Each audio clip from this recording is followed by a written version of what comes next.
Hi guys, okay, so guys, welcome to my videos.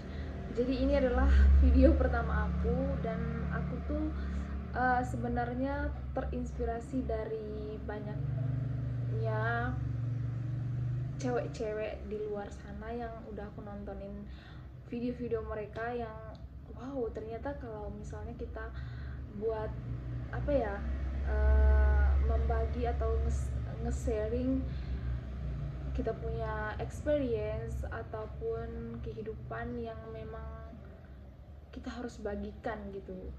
Kayaknya semuanya harus tahu dan cara merubahnya itu seperti apa gitu.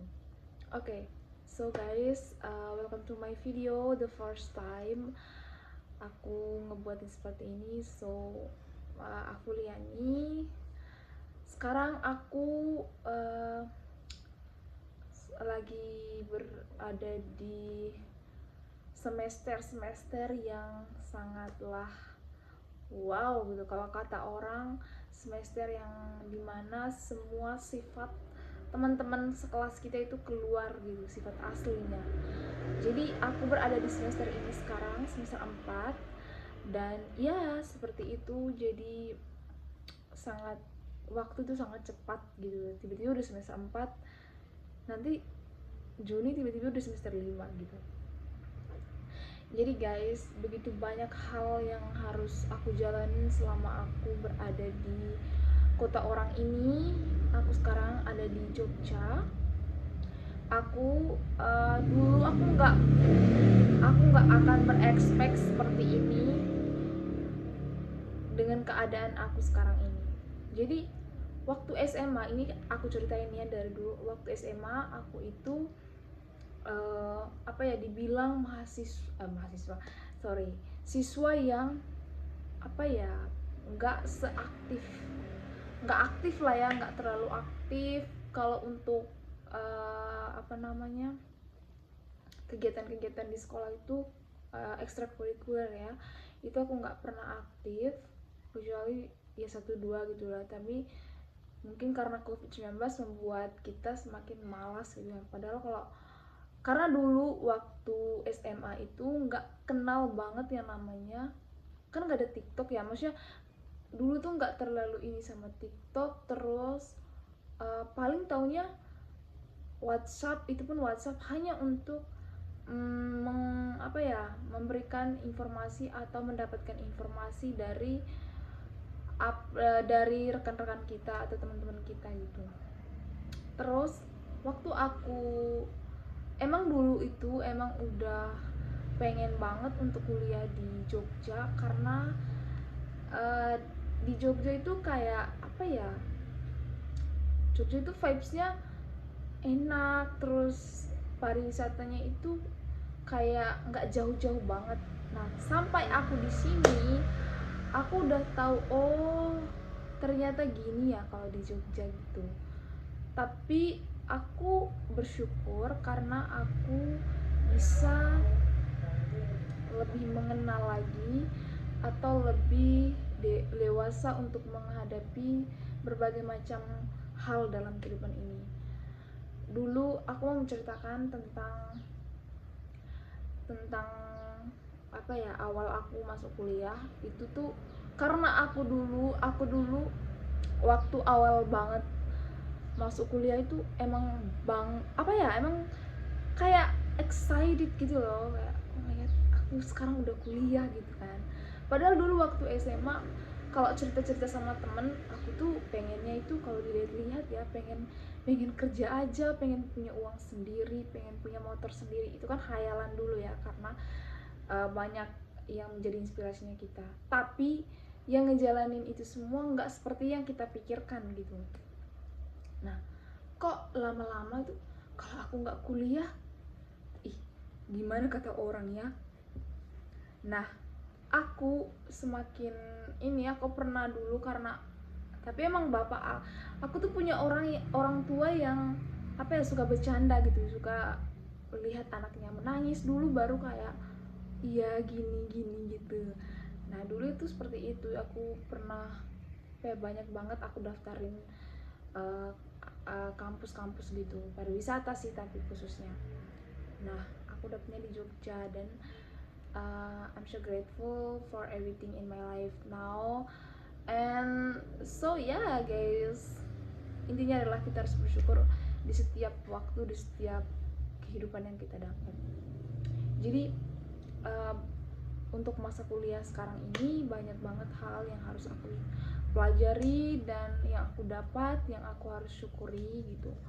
Jadi di awal semester itu aku punya banyak banget temen, karena aku nggak tahu ya, mungkin karena aku anaknya segampang itu mendapatkan teman atau gimana gitu, mungkin karena nyaman juga gitu.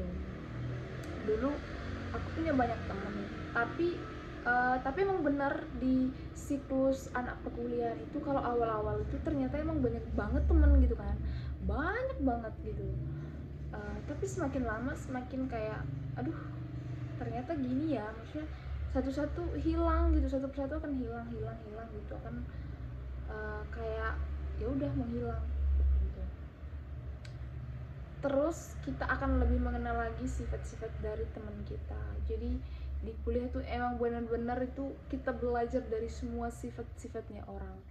Kita jadi lebih tahu, oh perbedaan dari gini, kita harus meng-cut off orang-orang yang seperti ini.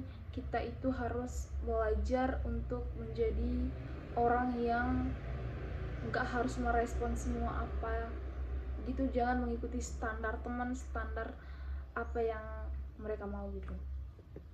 Aku tuh udah ada sampai di titik itu, dan aku pernah sampai nyadar kayak aku nggak nyangka kalau masa SMA itu kok sama ya seperti masa kuliah, maksudnya untuk di lingkup pertemanan gitu. Jadi mikirnya seperti itu karena aku berada di titik itu gitu. Jadi ya, oh my god, kok bisa kayak gini, kenapa masa SMA itu kok masih ada di sini gitu, di kuliah ini. Nah mungkin karena itu adalah apa ya, mungkin karena Tuhan memberikan sebuah kejadian ataupun satu dua hal masalah untuk dijadikan pelajaran gitu.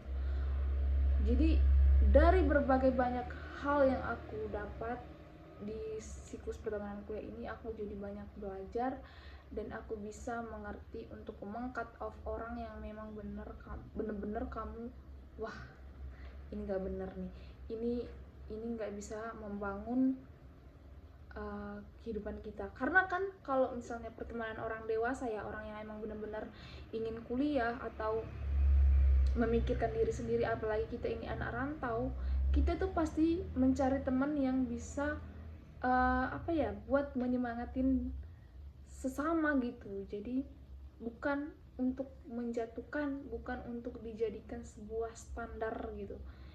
Jadi makanya aku bersyukur karena begitu banyak hal yang terjadi dan aku bisa menyadari oh gini ya.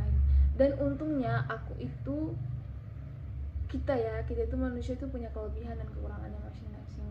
Jadi kelebihan yang aku punya itu membuat aku menjadi lebih semangat dan tidak menjadi orang yang aduh down gitu, mental down gitu, nggak sih, tau nggak sih yang mental healthnya jadi down gitu.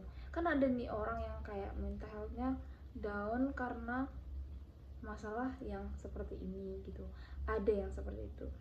Cuman kalau aku bersyukur karena aku punya kelebihan yang membuat diri aku ini menjadi lebih pede dan semangat, jadi aku bisa bertahan di mental yang aku tuh, meskipun ada waktunya aku untuk menangis gitu kan, karena tapi kalau untuk menangis karena teman-teman gitu aku enggak, malah aku lebih kalau misalnya apa ya, kalau misalnya aku ada masalah teman, kalau misalnya Tuhan aku butuh solusi, Tuhan beri aku jalan, beri aku semangat, semuanya berserah kepada Tuhan dan bercerita kepada Tuhan. Dan aku belajar dari semuanya yang terjadi sampai untuk semester 4 ini, aku belajar untuk jangan menceritakan semua kehidupan kami, apalagi your private life, your personal gitu. jangan pernah menceritakan kehidupan pribadi kamu ke orang lain.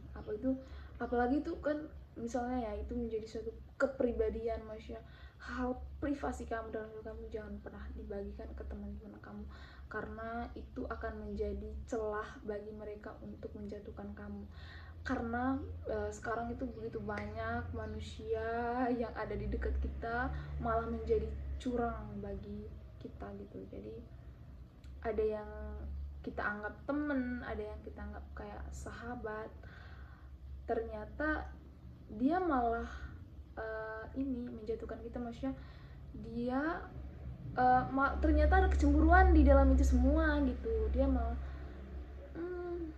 aku udah ngalamin itu dan aku bisa mempelajari itu semua. Tapi kalau misalnya kamu mengetahui ada orang yang seperti itu, kamu harus lebih menunjukkan diri kamu, lebih percaya diri kalau kamu itu ya seperti ini gitu. Jadi jangan menjadi itu sebagai suatu hal yang membuat kamu down. Jadi so guys, tetaplah jadi diri sendiri dan percaya kamu itu gak akan bisa merubah sifat orang, dan kita harus belajar dari kesalahan yang sudah terjadi. Jangan jadikan kesalahan itu sebagai suatu hal yang membuat kita down gitu. So guys, tetap semangat untuk anak kuliah. Dan so next video aku akan ngeceritain tentang masa-masa perkuliahan lagi. Okay, so guys, see you.